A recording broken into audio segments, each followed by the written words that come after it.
nothing more than stay in her seat. She simply stood by her beliefs and did a simple action that started a movement bigger than she could have foreseen. That is the power of one. A timid Sunday school teacher by the name of Edward Kimball merely followed a calling and shared the word of God with a young man named Dwight L. Moody.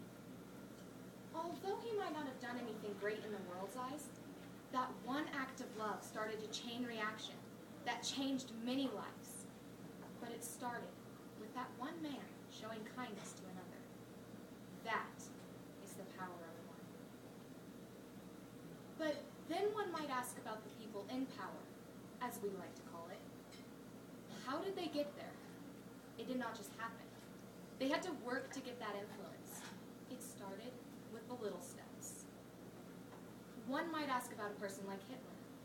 He had the power and the influence to change his country, and even the world for good. Then what happened? Would you describe power as the ability to make a difference? Hitler made a difference in his country, the world, and even the course of history. He had secured the attention of the people. Therefore, he had power. But his was a power for self. His was a power that no one wants to relive or to remember. Yes, he did make a difference. He changed society, but it was not to anyone's benefit. So, if he did make a difference, but it benefited no one, was it really true power? One may have the power to change the world. They may even be able to change things for the better.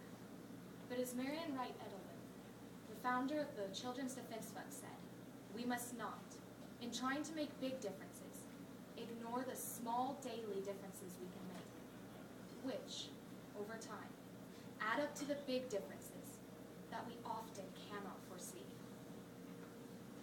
So, what can I do?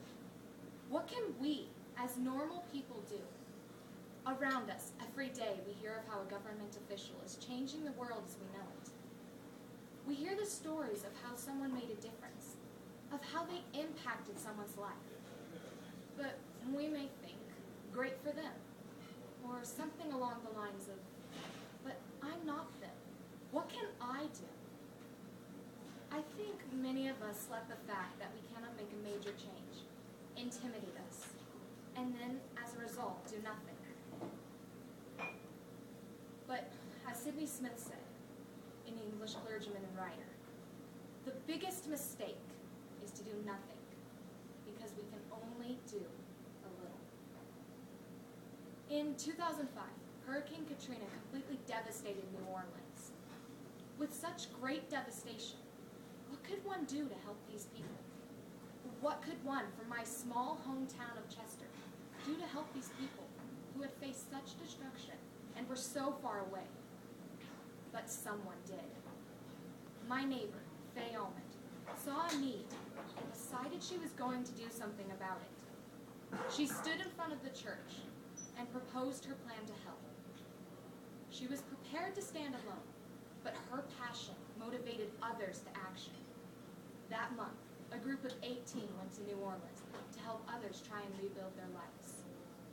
Overall, about 70 people from the Lake Almanor Basin, including 6 students from my school, went to help with the devastation and try to help someone rebuild their life.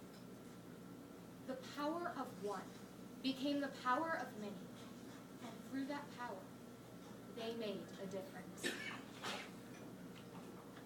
Author Edward Everett Hale once said, I am only one, but I am one.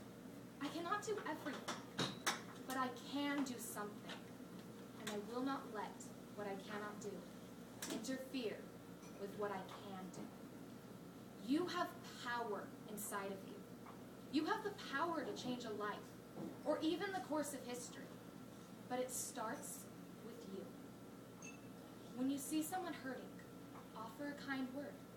Demonstrate that power inside of you. When you see a need, step out and draw attention to it.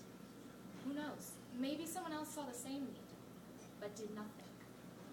One action can start a chain reaction. One loving word can change a life. This is the power of one. This is the power that can make the most profound differences, even if at the moment it is unforeseen.